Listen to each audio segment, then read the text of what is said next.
আমি লাইট জ্বালাবো। চালু হয়ে গেছে নাকি? দেখি এটা গলা থেকে খুলে নিয়ে এবার মাথাটা শুরু করে দিও।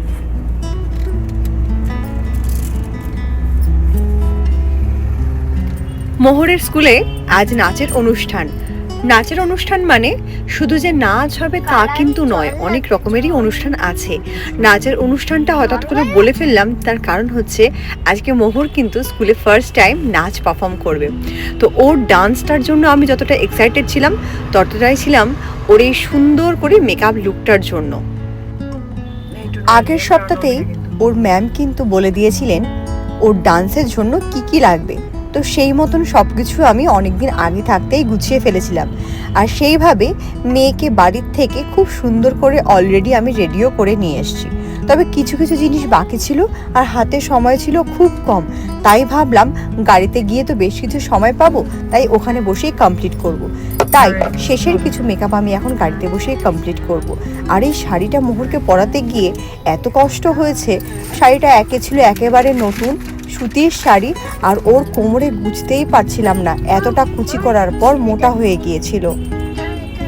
আজ আমি একা হাতেই কিন্তু মোহরকে সাজিয়েছি, তবে সম্পূর্ণটা একা হাতে করেছি বললে ভুল হবে। শাড়ি পরাতে কিন্তু আমার শাশুড়ি মা অনেকটাই হেল্প করেছে। ফার্স্টে তো বুঝতেই পারছিলাম না যে কিভাবে এত বড় শাড়িটা আমি ওকে পরাতে পারবো। তারপর উনিই বললেন, বৌমা শাড়িটা ভাঁজ করে নাও। তো শাড়িটাকে ভাঁজ করে নিয়ে তারপরেই কিন্তু মোহরকে পরিয়েছি। আর একা হাতে শাড়ি পরানোর পর থেকে শুরু করে মুখের মেকআপ, ওর হেয়ার স্টাইল করা, এই সব কিছুতে অনেকটাই সময় পার হয়ে গেছে। আর এখন তাই একদম শেষের গুরুত্বপূর্ণ কিছু কাজ করে নিচ্ছি। এইগুলো আমি আগেও হয়তো করতে পারতাম, কিন্তু করলে হয়তো মোহর ঘেটে ফেলতো বা ঘেমে গিয়ে ঘেটে যেত, সেই ভয়েই করিনি। তাই এখন সাদা ফেব্রিক কালার দিয়ে প্রথমেই মোহরের কানের দুল করিয়ে দিয়েছি। আচ্ছা, মোহরের কানের দুলটা ফেব্রিক কালার দিয়ে পরানোর কিন্তু একটা কারণ আছে। মোহরের 5 বছর না হলে ওর কান ফোটানো হবে না, মানে আমরা কান ফোটাবো না, আর তার জন্যই কিন্তু ওকে কানের দুলটা পরাতে পারিনি। আর সেই কারণেই কানের দুল বানানোর জন্য ওই সাদা ফেব্রিকের ব্যবহার আমি এখানে করেছি।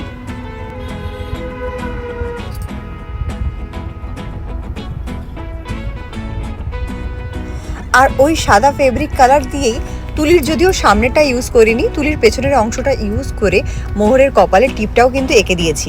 আর টিপ আঁকার পর বাকি ছিল শুধুমাত্র হাতের কাজ।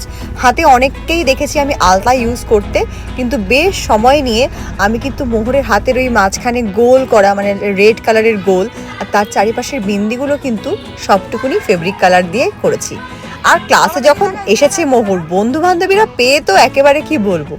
আর এই দেখো এখানে কি সুন্দর করে দেবীর মূর্তিকে সাজানো হয়েছে, এত সুন্দর অপূর্ব করে এখানে কিন্তু এখানকার স্টুডেন্টরাই সাজিয়েছে।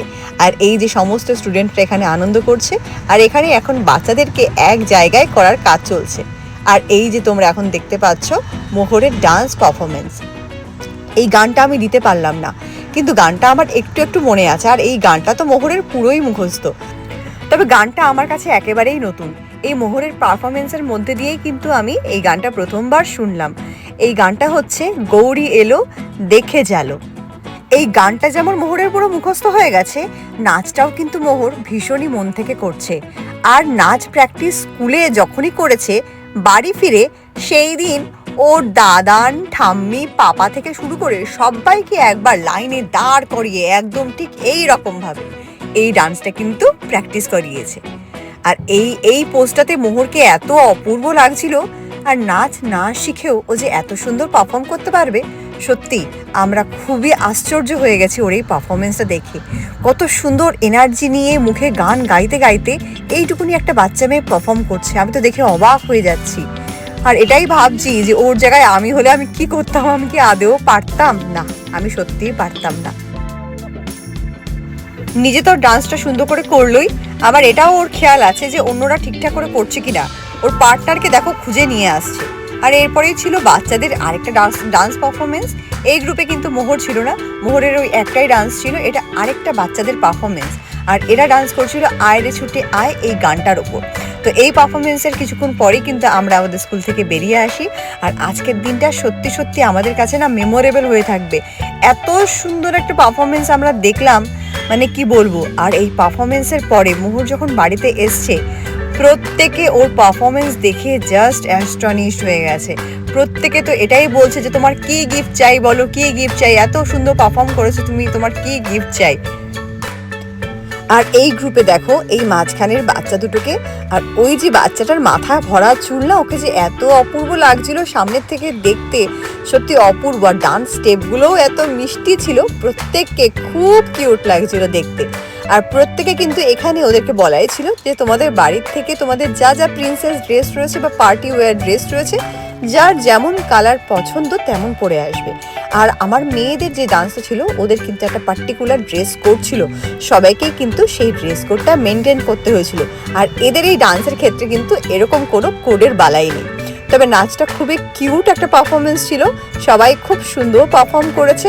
ছোট্ট ছোট্ট সামনের মেয়ে দুটোকে আমার সবচেয়ে বেশি ভালো লেগেছে। এদের পারফরমেন্সের মধ্যে দিয়ে কিন্তু বোঝা যাচ্ছে যে ম্যামরা এদের পেছনে কতটা খেটেছে, মানে কতগুলো দিন ধরে ধীরে ধীরে প্রত্যেকটা বাচ্চাকে এত সুন্দর করে স্টেপ বাই স্টেপ ডান্সগুলো তুলিয়েছে।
ছোটদের পারফরমেন্সের দিকে তাকালেই যেন মনে হয় তাকিয়েই থাকি, চোখের পলকও যেন ফেলা যায় না। আর এদের পারফরমেন্সটা সত্যি সত্যি এত কিউট লেগেছে আমার।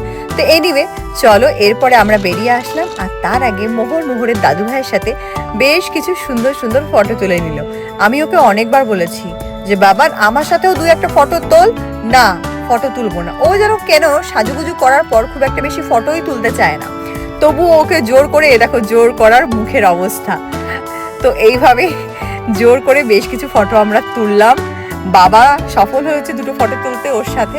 তো চলো, আজকের ব্লগটা আমি এখানেই শেষ করছি, দেখা হচ্ছে নেক্সট ব্লগে।